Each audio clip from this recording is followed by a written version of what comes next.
YouTube? This is Vargas XX78 with a collection pickup video. These are the comic books that were waiting for me at the comic shop for the last couple of weeks. I've been short on cash, so I haven't had that much money to go and pick up my stuff. But I had so much piled up that I had to, because after a while, if you have too much on your file at the comic book store, I go, you might lose it. But it hasn't happened yet because I'm a good customer, and I've been a customer there for years and years. But I didn't want to risk it, so I went and picked up a bunch of stuff. And even then, I still left a couple of books behind because, again, I'm kind of short on cash. But like always, I wanted to share this much-delayed comic book pickup video.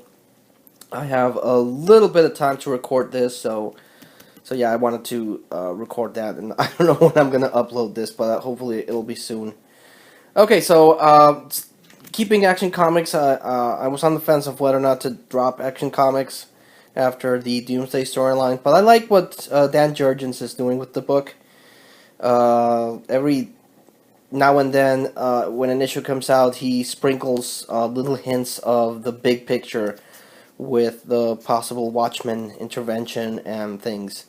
With Superman and Lois Lane, who are from the pre-Flashpoint universe, trying to interact with this new 52 world. And I like it. I like that a lot. So I'm keeping Action for the immediate future.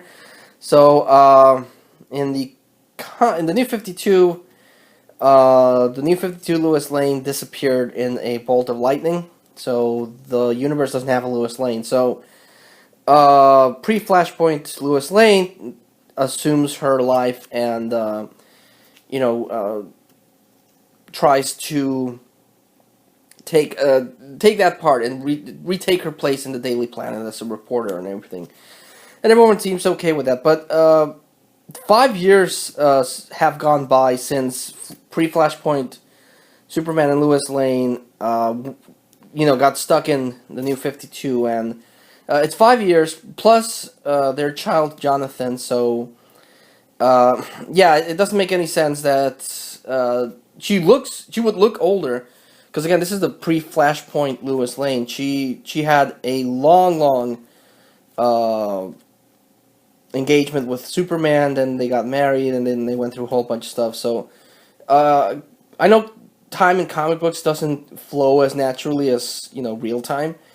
But it has been established that this is still 5 years, and because again, their kid looks really big, so it's bizarre that everyone's just like accepting of pre-Flashpoint Lois Lane without going like, "Hey, Lois Lane, you look older somehow," or stuff like that. It's bizarre, but I'm still digging it. I like the pre-Flashpoint Lois Lane. She was a go-getter, and she took no crap from no one, and I dug that quite a bit. So, but now they have this whole thing where they have the pre-Flashpoint Lois Lane interacting with the human Clark Kent, while Superman is Superman 24/7. He doesn't have a secret identity as Clark Kent. So there's a whole bunch of stuff happening. So I picked up that 966.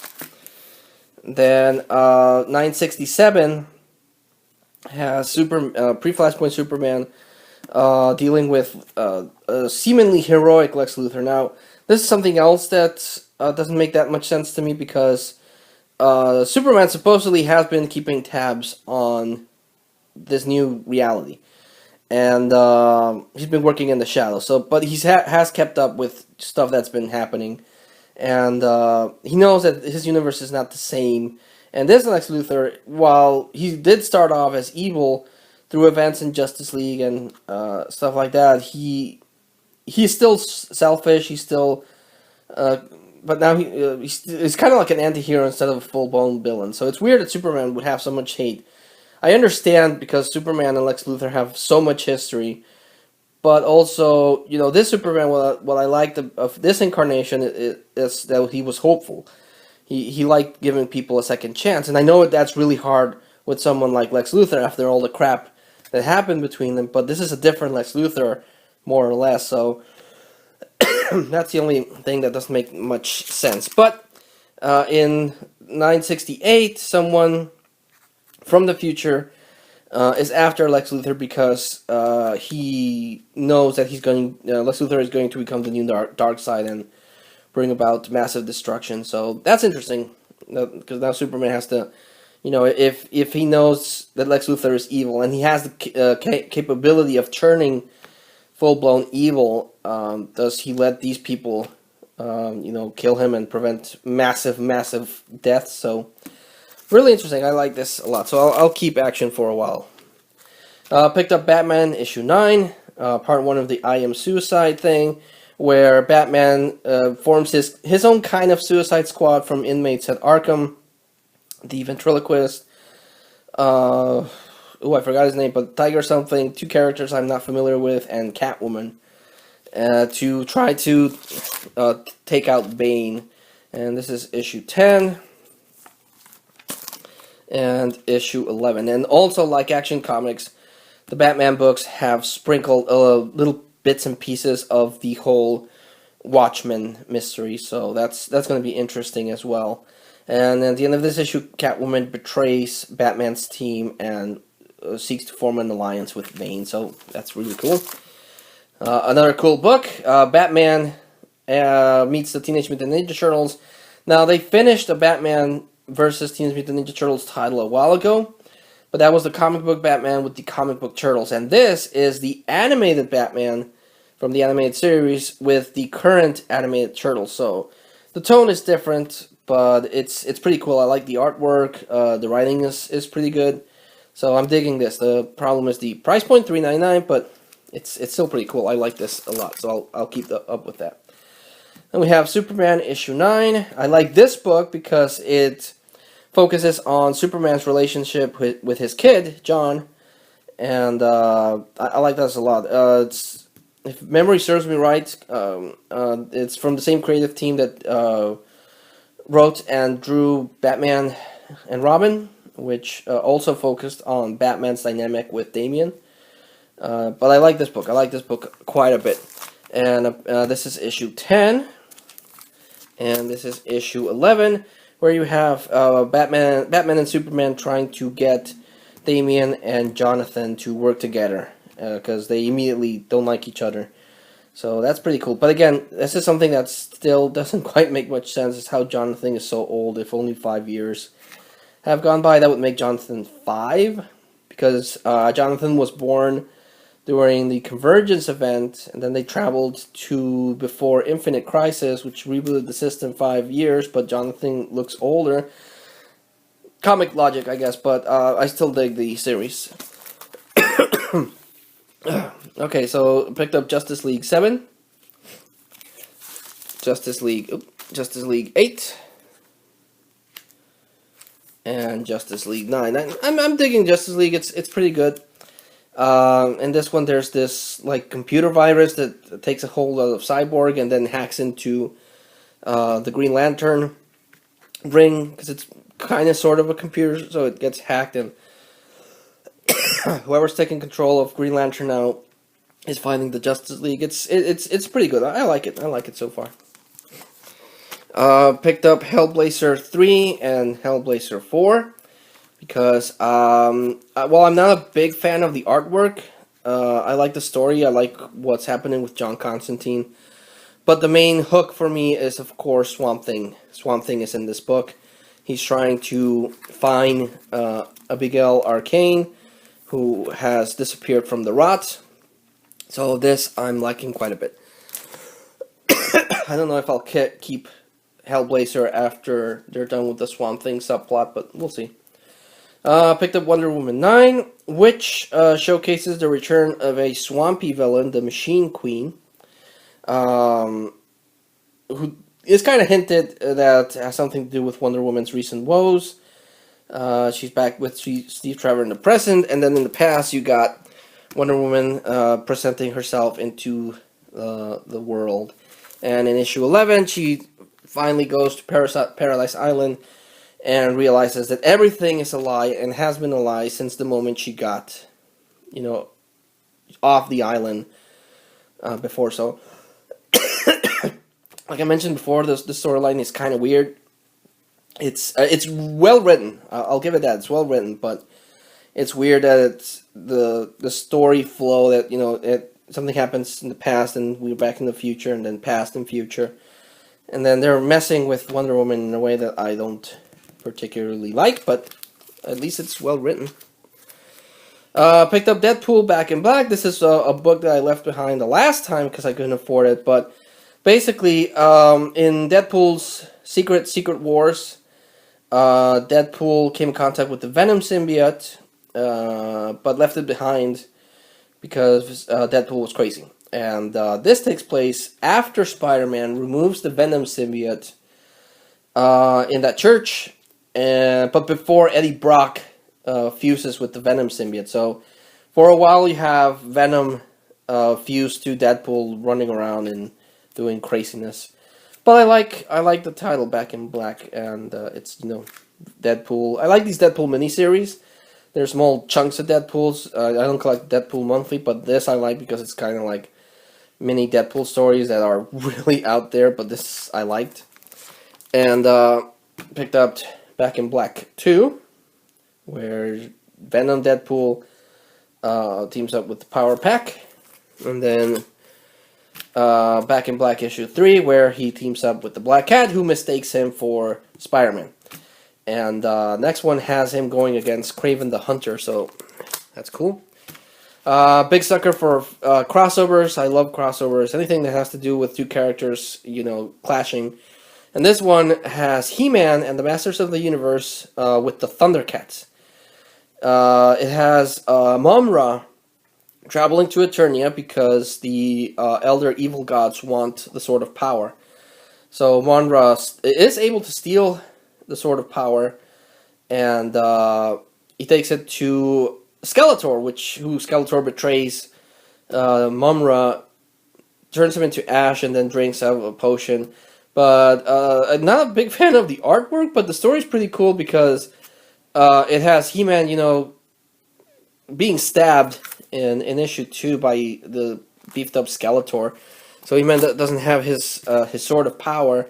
And at the end of the issue, Skeletor, who has the Sword of Power, Mum-Ra's power, and his own power, is about to encounter the Thundercats. So this is pretty cool. This is like a dream crossover, because I grew up watching Turtles, He-Man, and Thundercats. So this was pretty good. I liked it, but again, the artwork's not the best. I'm still missing. Cloak Conspiracy 1 is still in my file. That's a $4.99 book, and again, I had to leave the more expensive books behind. But basically, the Jackal, who is one of my very hated comic book characters, him and freaking Mr. Sinister, I hate those two, because they're annoying characters, but at the same time, they always come back in annoying ways. So I really, really, really hate the Jackal and Mr. Sinister. But in this one, the Jackal is back, and he's cloning. He's perfected his cloning technique, so he's able to clone people with their memories intact. And they've already killed Electro, and they killed the Prowler, but then brought him back as a clone. They brought back Dr. Octopus, but this is the superior Spider-Man Dr. Octopus. The Jackal was had cloned Dr. Octopus, but an Octobot with Octavius's memory got into the vat and then uploaded his essence into the clone body. So yeah. Sorry about that. I'm kind of under the weather. And this miniseries ties into the Amazing Spider-Man. This one has the battle with Dr. Octopus. This one has Kane hopping through dimensions because something happens that Peter Parker and the Jackal team up and they unleash a carrion virus that turns everyone into zombies. So Kane and Spider-Man have to figure out how to stop that, and they go back to 616 universe. So, it's interesting. Picked up Simpsons 233 and 234. I love the Simpsons, anything Simpsons, and I pick up so much superhero stuff. Some of it really dark, some of it really enjoyable, but I like something more lighthearted, which is why I keep buying Simpsons comics, because I like the Simpsons. Picked up Old Man Logan issue 13, which is the conclusion to Wolverine's adventure with the Silent Order. The telepathic guy, the telepathic kid pretty much destroys the Silent Order, and then Logan teaches him to be, his own master. Really good. Really like it. Can't say enough about Old Man Logan. It's really cool. Picked up All New Wolverine issue 14, which has Laura slaughtering a town because someone is messing with her, and this Marvel's really digging deep into the sequels. This is Enemy of the State 2, so this is Laura, having been turned into a killer like Wolverine was by the Hand, and now she has to track down who the hell is messing with her. Picked up Civil War issue 6. The long-delayed Civil War. They've already released books that have talked about the fallout of this whole event, but they're still releasing this shit really, really slow. In this one, Ulysses shares a vision with everyone of Miles Morales killing Captain America. But this is Hydra Captain America, but no one knows that.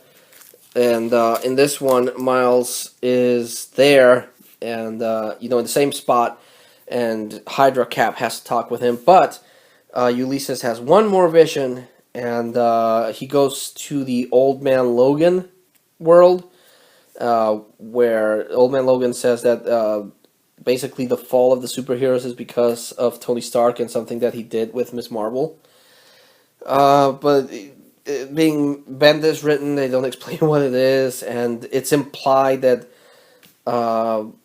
Ulysses brought Old Man Logan into the world somehow, even though this happens when Old Man Logan was already in the world. It's ridiculous. But at the end, Carol Danvers fights Tony Stark in the War Machine armor, and she beats the hell out of him. So yeah, but again, it's already been revealed that Tony Stark leaves the mantle of Iron Man to Dr. Newman, an MIT student. So just release the damn thing already and be done with this.